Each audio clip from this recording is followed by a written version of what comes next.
আরেকজন ব্যক্তিকে ডেকে আনা হবে, যে ব্যক্তি একটা দুটা নয় বরং 100টা খুন করেছে। সে 99 জন মানুষকে হত্যা করার পর ফতোয়া খুঁজে বেড়াচ্ছিল যে আমার তওবা কবুল হবে কিনা।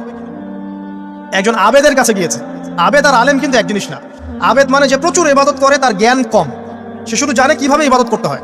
আলেম হচ্ছে সে যে শরীয়তের গভীর জ্ঞান জানে, আবার ইবাদতও করে। আবার যারা জ্ঞান আছে আমল নাই, সেও কিন্তু প্রকৃত আলেম না। প্রচুর জ্ঞান আছে কিন্তু জ্ঞান অনুযায়ী আমল করে না, সেও কিন্তু প্রকৃত আলেম নন।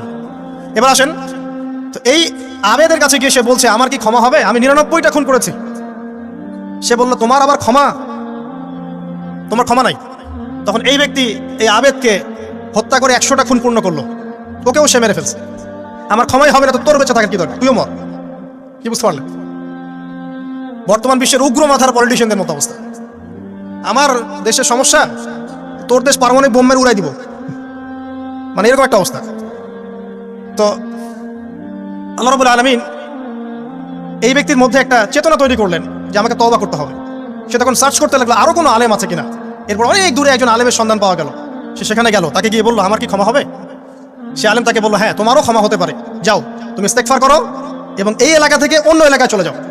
মানে যে এলাকায় তুমি অনেকদিন ছিলে, যেখানে তুমি অনেক পাপ কাজ করেছো, এখানে থাকার দরকার নাই। তওবা করে তুমি অন্য কোথাও চলে যাও, নতুন একটা জীবন শুরু করো। এখানে থাকলে হবে কি, তোমার স্মৃতিগুলো তোমাকে তাড়িয়ে বেড়াবে এবং মানুষ তোমাকে খারাপ নজরে দেখতেই থাকবে, তুমি তখন কষ্ট পাবে। এই জন্য তুমি চলে যাও। তো চলে যেতে যেতে সে রাস্তায় ইন্তেকাল করে। এবার তার রুহ নিবে কে? এই জন্য দুদল ফেরেশতা আসছেন, জান্নাতি এবং জাহান্নামী। তাদের মধ্যে বাক বিতরটা হচ্ছে কে রুহ নিয়ে যাবে। তো জাহান্নামের ফেরেশতারা বলছেন সে এতগুলো খুন করেছে, তার রুহটা আমরা নিব। আর জান্নাতি ফেরেশতারা বলছেন না, সে তওবা করতে এসেছিল, অতএব সে আল্লাহর অভিমুখী হয়েছে, তার রুহটা আমরা নিব। আল্লাহ পাক এখানে একটা কৌশল করলেন। আল্লাহ পাক ফেরেশতাদেরকে বললেন তোমরা রাস্তাটাকে পরিমাপ করে দেখো, যেদিকে যাচ্ছিল তার পরিমাপ বেশি নাকি যেখান থেকে এসেছে ওর পরিমাণ বেশি। আল্লাহ পাক জমিনকে আদেশ করলেন হে জমিন তুমি প্রশস্ত হয়ে যাও। এবার পরিমাপ করে দেখা গেল সে তওবার দিকে আসছিল, এর পরিমাণটা বেশি। এই একটা কাজের ওসিলা আল্লাহ পাক তাকে মাফ করে দিলেন। মনে রাখবেন এটা মৌখিক বিষয় ছিল না, সে মন থেকে ভিতর থেকে কিন্তু সে আল্লাহর প্রতি অনুগত হয়েছে। এই মনের বিষয়টা আল্লাহ ছাড়া কেউ জানে না। আপনি দেখতে পারেন সমাজে অনেকে দাড়ি টুপি পাগড়ি জুব্বা সব লাগিয়ে ঘুরছে, বিশ্বাস করেন তাদের মনটা এমনও হতে পারে যে জানোয়ারের চেয়েও কুৎসিত, এমন হতে পারে। আবার আপনি দেখবেন সমাজে এমন অনেক মানুষ ঘুরছে যারা হয়তো অনেক পাপে লিপ্ত মনে হচ্ছে, কিন্তু মনের মধ্যে সততা আছে। আর যার মনের মধ্যে সততা আছে আল্লাহ পাক কোনো না কোনো দিন ইনশাআল্লাহ তাকে হেদায়েত দিবে। এটা আমরা আমাদের অভিজ্ঞতা থেকেও দেখেছি।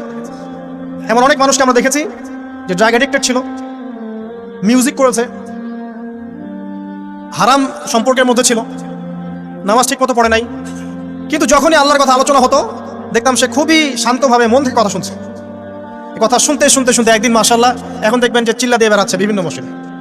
আল্লাহ হিদায়াত দিয়েছে, সব ছেড়ে দিয়েছে। এরকম মানুষের অভাব নাই কিন্তু সমাজে। তো এখানে আল্লাহ পাকের রহমত বা দয়ার একটা উজ্জ্বল দৃষ্টান্ত দেখতে পারবেন।